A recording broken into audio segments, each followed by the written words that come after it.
Pak LNK, Ibu Bapak RW dari perwakilan 234, Ibu PKK, Dawis, siapa lagi ya?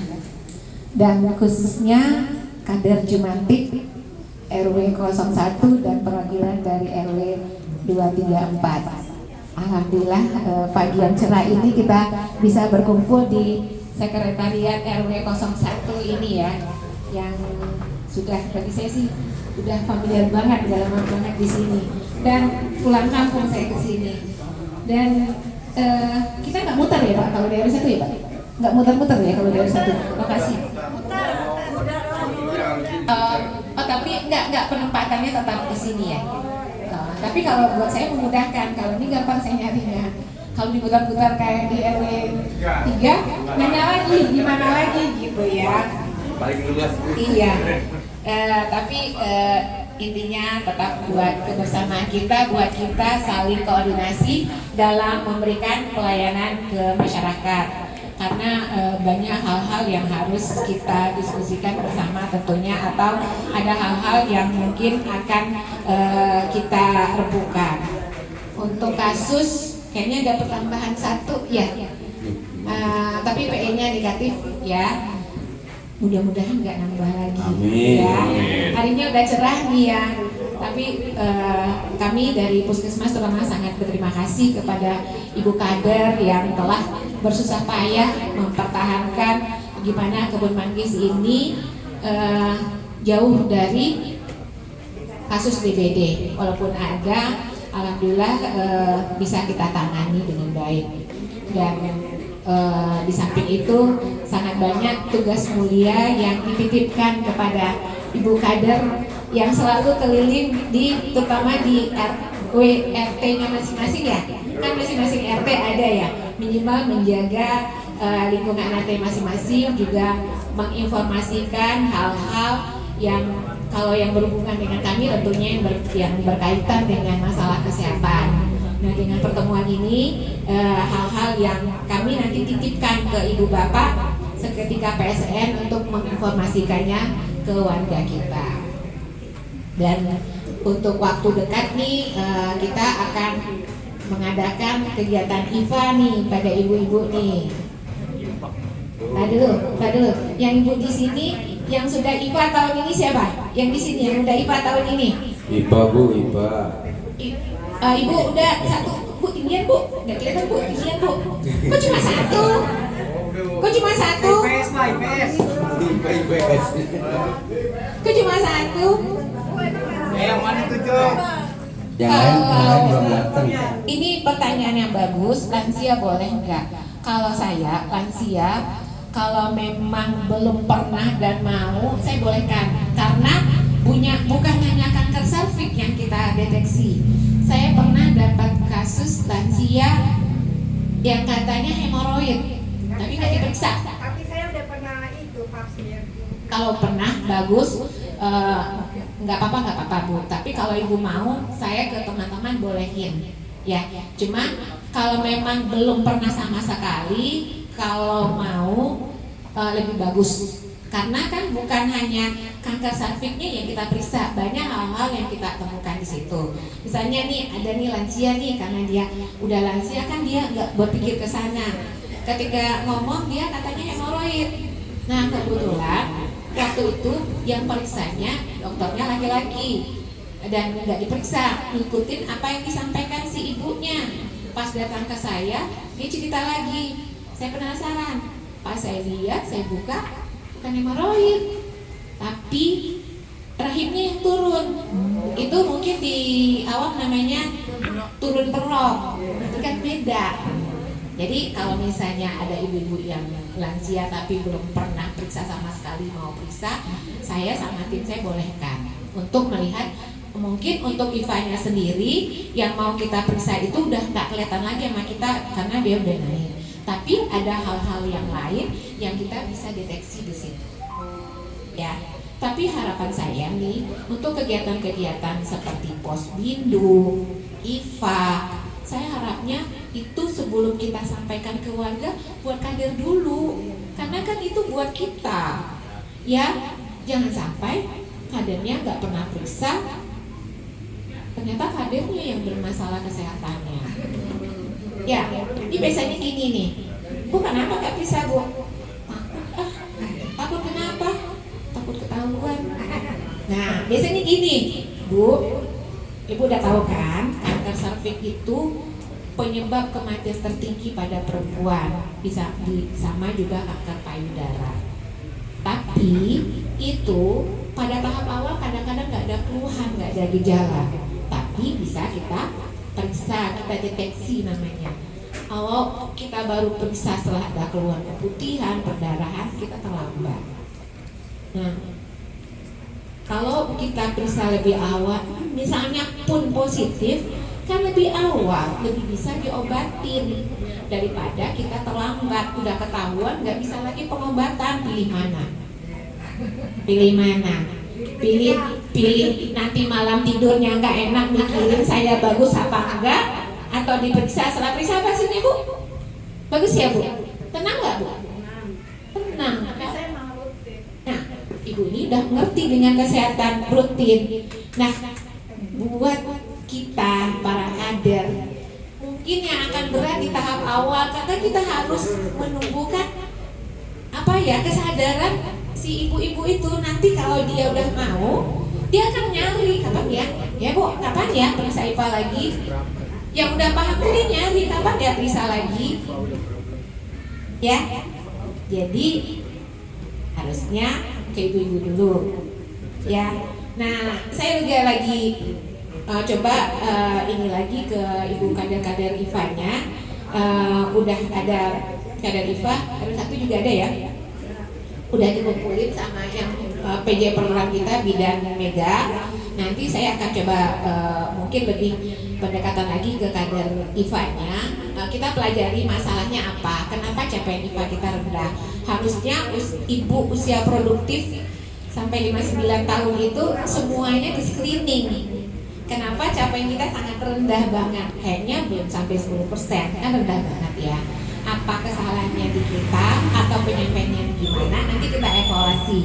Nanti rencananya Senin akan ada pertemuan dengan kader IFA-nya di Puskes. Kita akan evaluasi ya, kendala apa yang dihadapi. Karena mungkin kita tolong juga sama ibu kader Jumatik sambil keliling. Kita nanti rencana tanggal 11 Juli akan mengadakan kegiatan IFA. Jadi IFA yang besar-besarannya. Nah, tapi kalau ada ibu-ibu ajak warga mau, dan kita kan nggak tahu ya, pas kegiatan IFA ternyata dia berhalangan. Ketika dia mau, langsung diajak ke puskesmas juga bisa. Karena kita buka pelayanan IFA setiap hari. Ya, mungkin di puskesmas. Di puskesmas setiap hari kita buka. Karena kita harus memfasilitasi ibu-ibu yang mau periksa IFA. Jadi setiap hari ada. Jadi walaupun ada kegiatan banyak, saya usahakan ada satu bidan tetap bisa melakukan IFA. Karena alhamdulillah kan bidan kita ada 4, saya atur ada satu yang bisa melakukan IFA. Jadi daripada bingung-bingung atau mikir-mikir saya bagus apa enggak sampai tanggal 11, ibu-ibu yang udah siap bisa langsung ke puskesmas ya, nanti ketemu dengan bidan Mega. Ya Bu? Ya. Ya. Jadi sebelum kita ngajak orang, kita dulu. Saya juga saya IFA dengan bidan puskesmas juga Bu. Ya, karena kita juga semua karyawan yang menjadi sasaran IFA diwajibkan IFA. Yang belum IFA juga kita suruh lagi untuk IFA. Karena itu adalah untuk kepentingan kesehatan kita. Ya. Jadi saya harapkan ibu-ibu untuk dirinya dulu, dan saya yakin kalau ibu sendiri belum mau IFA, nggak akan mau ngajak warganya untuk IFA, benar nggak? Ya, mau ngajak ya gimana? Saya sendiri takut, saya sendiri maju mundur gitu ya. Ya, jadi ibu-ibunya dulu yang periksa, bu kader dulu. Saya mau bu kadernya yang dulu yang sehat dipastikan. Malu kali. Dampingin Pak. Pak itu bagian Iya. Jadi kalau malunya yang kita pertahankan, ternyata ada apa-apa di kita terlambat. Kemarin mungkin sebulan yang lalu ada pasien datang berobat sama nggak, dia mau konsul ke rumah sakit, sama bidan Mega udah ditawarkan IFA, dia tidak mau. Ternyata pas diperiksa di rumah sakit dia didiagnosa udah kanker cervix. Ya, pas datang ke kita minta rujukan, baru si bidan Mega ingat, dok, ini pasien kemarin udah ketemu saya sudah anjurkan untuk IVA, tapi dia nggak mau. Ternyata benar, ibu tuh kanker cervix. Ya, kita mau semua ibu ini, ibu kader kita khususnya dipastikan sehat, tidak kanker cervix atau tidak mempunyai bakat untuk kanker cervix. Karena yang kita IVA itu udah pasti nggak kanker cervix. Ya, ibu-ibu yang di IVA udah pasti nggak kanker cervix. Cuma kalau ternyata IVA-nya positif, ibu itu terdeteksi berisiko untuk kanker cervix. Ya, jadi kalau ibu masih di IVA pasti bukan kanker cervix. Karena sebelum dilakukan IVA, bidan kita akan melihat dulu nih, ini ada gambaran ke kanker apa enggak. Kalau ternyata itu gambaran ke kanker, pasti dia akan konsul dulu ke saya, memastikan ini sepertinya kanker, dok. Itu tidak akan di IVA. Jadi kalau di IVA berarti pasti bukan kanker. Dan kalau IVA-nya positif, nggak usah takut. Belum kanker, tapi udah terdeteksi berisiko untuk kanker dan itu masih diobatin, dan pengobatannya ada di puskesmas kita, di puskesmas Matraman dengan pengobatan krioterapi. Itu kita udah punya alatnya, jadi itu kita bisa obatin. Jadi nggak usah takut, udah diperiksa terus ternyata bagus, tenang kan? Daripada maju mundur untuk periksa, malam nggak bisa tidur, mau periksa takut, mau tidur kebayang lagi saya bagus apa enggak. Lebih enaknya mana? Periksa. Itu ya. Nah, Pak Edo nanti sambil keliling yang belum IVA ajak ya Pak ya. Ya. Ini lampaknya emang pink gini nih, kalau kanker cervix nih, pink ini nih udah cocok nih jadi kanker IVA nih. Ya. Mudah-mudahan itu jadi perhatian kita bersama ya. Terus dalam pelayanan kita ada pemeriksaan kir kesehatan ya, kir kesehatan. Kemarin mungkin saya dilaporkan mungkin ada sedikit miss gitu ya. Jadi kalau pemeriksaan kalau yang sebelumnya kan kita manual ya, kita tulisin. Kalau sekarang kan harus diperiksa dulu sama perawat. Kalau yang kir yang kita berlakukan cuma kir sederhana, cuma dari anamnesa, maksudnya ditanya, dilihat, diukur tensi, berat, hanya itu, nggak ada pemeriksaan. Jadi hanya kir sederhana. Kalau kir yang ada di puskesmas hanya kir sederhana tanpa pemeriksaan lab. Tapi dari situ kita juga ada hal-hal yang bisa kita deteksi. Misalnya ini dari tensi itu ada, jadi hasil dari kir ada yang layak dengan catatan dan tidak layak. Itu kalau di puskesmas kelurahan hanya berdasarkan tanya jawab kita, berdasarkan kita lihat pasien dan pemeriksaan terutama tensinya. Jadi tensi itu ada yang layak, ada yang layak dengan catatan, ada yang tidak layak. Mungkin kemarin kalau ibu bapak ada dengar yang tidak layak, yang satu kasus saya nggak ketemu, itu sama teman saya, yang satu sama saya, itu ibu-ibu, udah saya jelaskan. Dia memang ada darah tinggi dan waktu ketemu di kita 190, dan ibu itu ternyata memang sebelumnya udah darah tinggi, nggak pernah periksa. Dan saya bilang, si ibu yang sama saya sih yang periksanya terakhir. Saya jelaskan, ibu kapan mau pendaftaran, kayaknya terakhir ya kemarin itu ya, hari apa ya, kemarin hari Kamis, hari Rabu terakhir ya, pendaftaran Pak Tari, Rabu terakhir ya. Si ibu itu ketemu saya yang hari terakhir, tapi udah dijelaskan, ibu kalau mau coba daftar lagi harus minum obat lagi. Tapi kata ibu itu pendaftaran terakhir, terus gimana ibu? Nggak apa-apa katanya. Tapi ada juga kasus dari informasi dari teman saya, kayaknya mungkin belum mendapatkan penjelasan yang kurang, agak-agak belum bisa terima. Jadi kalau memang tensinya tinggi, kalaupun kita keluarkan itu surat keterangan, maksudnya sampai ke dokter, pasti dokter akan tulis tidak layak. Cuma mungkin untuk mempermudah pasien, biar dia dibatalkan ininya sama perawat, diedukasi gimana dibatalkan aja akhirnya. Kalau dimasukin pasti masuk ke dokter, ditulis tak layak, dia tetap bayar, tulisnya tidak layak.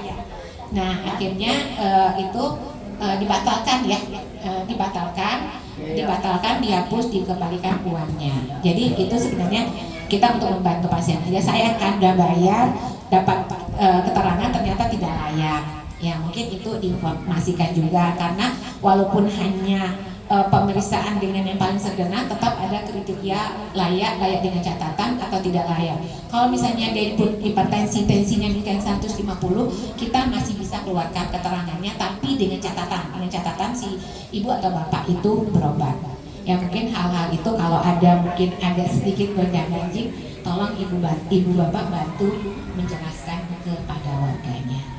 Ya, mungkin sementara itu ya.